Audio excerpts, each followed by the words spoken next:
Hello everyone, আজকে একটি 10 লাইনের রচনা শেয়ার করছি। বিষয় আমাদের জাতীয় পতাকা।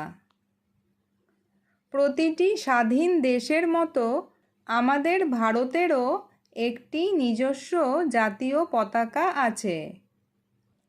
ভারতের জাতীয় পতাকাকে তিরঙ্গা বলা হয় কারণ এতে 3টি প্রধান রং রয়েছে। পতাকার একদম উপরে থাকে গেরুয়া রং, যা ত্যাগ ও বীরত্বের প্রতীক। মাঝখানে থাকে সাদা রং, যা শান্তি এবং সত্যের বার্তা দেয়।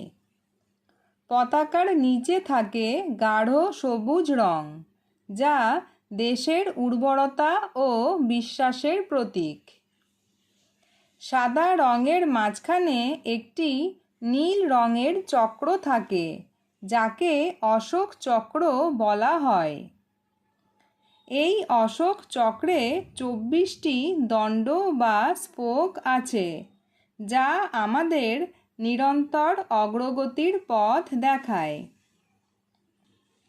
স্বাধীনতা দিবস ও প্রজাতন্ত্র দিবসে সারা দেশে সসম্মানে জাতীয় পতাকা উত্তোলন করা হয়।